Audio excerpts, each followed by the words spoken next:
All right, guys. So Alexandria Ocasio-Cortez made some news with these comments that I'm about to show you here. She was doing, I guess, some sort of a live stream, and she said the following.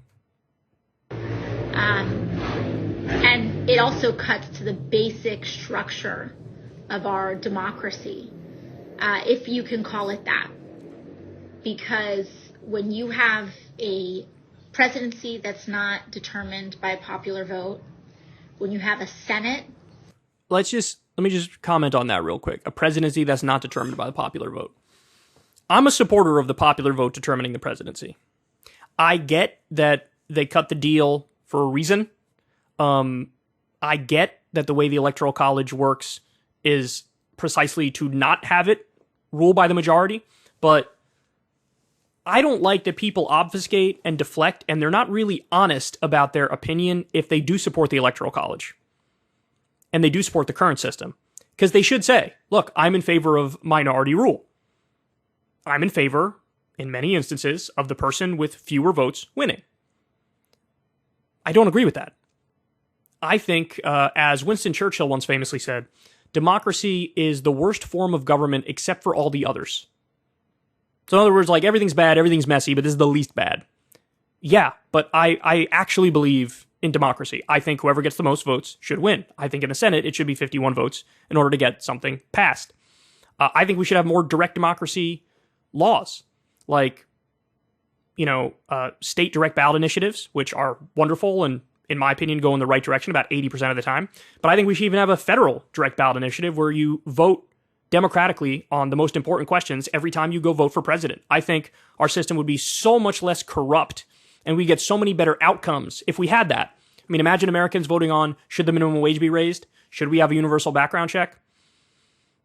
These are questions that the common sense of your average American far overrides that of any politician. And in fact, with politicians, they have the corrupting influence of taking legal bribes in the form of campaign contributions, and your average American doesn't. Even if they're not, like, quote unquote, educated on the topic, I think their gut feeling is oftentimes correct.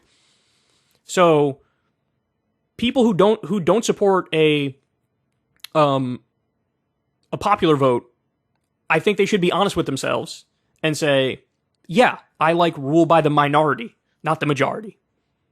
And I just think that's a really dumb position.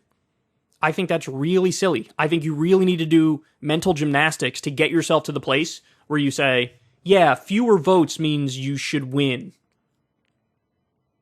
I don't understand it. I don't get why anybody in today's day and age would take that position. Anyway, let's continue. Where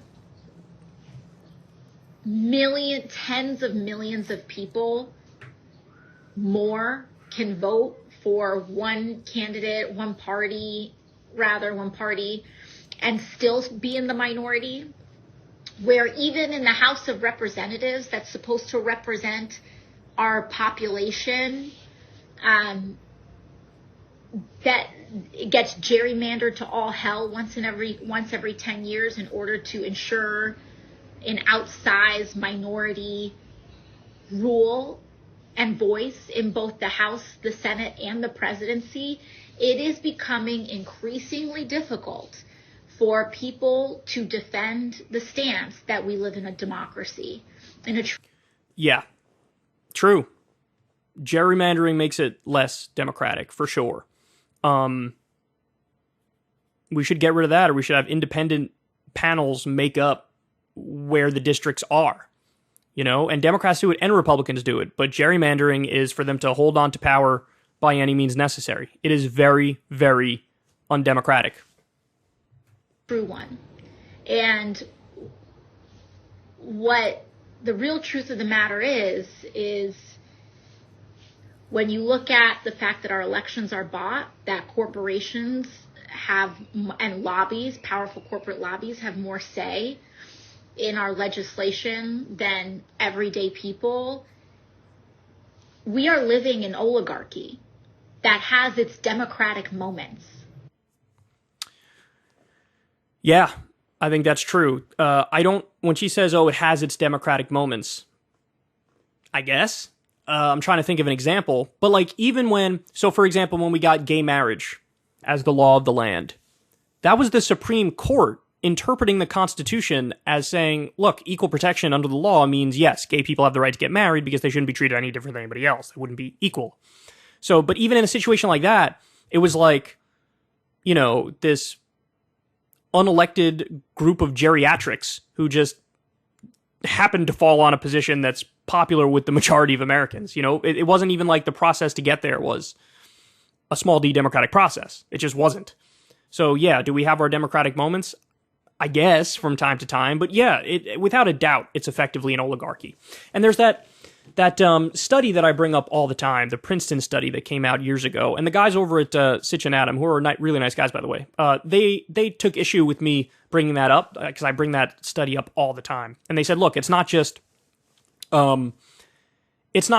that, you know, the democratic will of the people isn't implemented and that money rules the day or corporations and donors rule the day. It's also that special interest group rule the day.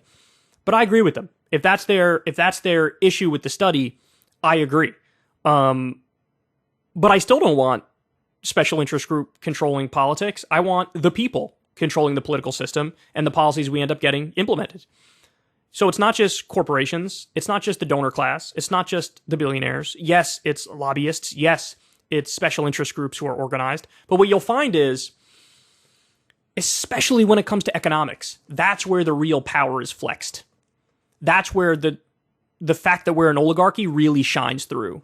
Because we could go policy for policy on all the things that are really popular, like raising taxes on the wealthy, raising taxes on corporations, increasing the minimum wage, the PRO Act, which is a phenomenal piece of pro-union legislation. All these things are so popular, and we never get any of that economic reform. Why?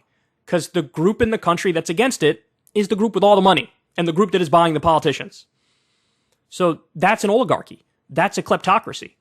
And yeah, what that study showed is that the will of your average people doesn't really ever get implemented. And if it does, it's like accidental in a sense, because there are instances where the will of the people does perhaps align with the will of the corporate interests that run the system, but usually that's on like social issues. You know, corporations want to sell to everybody. They want to sell to gay people. They want to sell to trans people. They want to sell to people of different religions and backgrounds. And so if we do get some progressive legislation on social issues, it's like, okay, well, the corporations sort of approve of that now.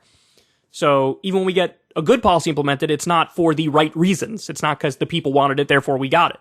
So I think she's right. I don't know what kind of backlash she's getting over this. You know, she can't say anything without getting backlash, at least from the right for sure. But I mean, this is a point that 2016 version of Trump made a number of times, you know?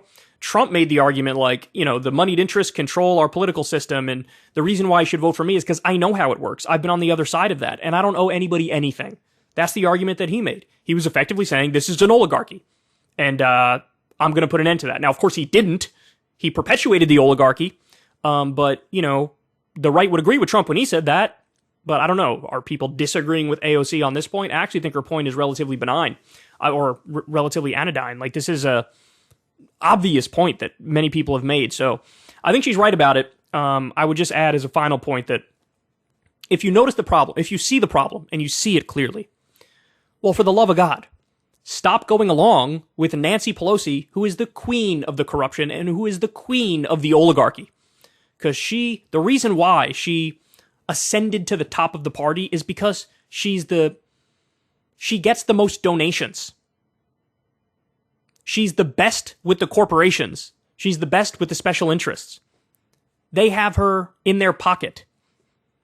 So she raises the most money from them, so she ascended to the top of the party. So she's the most corrupt. So playing footsie with her or going along to get along with her is never going to give us progressive results. So just understand that. And, you know, then these words would have a lot more weight if you really buck the system more than she currently does. Ever since Adpocalypse, when YouTube defunded all independent news and politics overnight, we haven't trusted them. We know they can pull the rug out from underneath us at any time. If you enjoy this content, please consider tipping $1 or $2 per month on the Secular Talk Patreon. Link in the video description box below. Thanks for your support.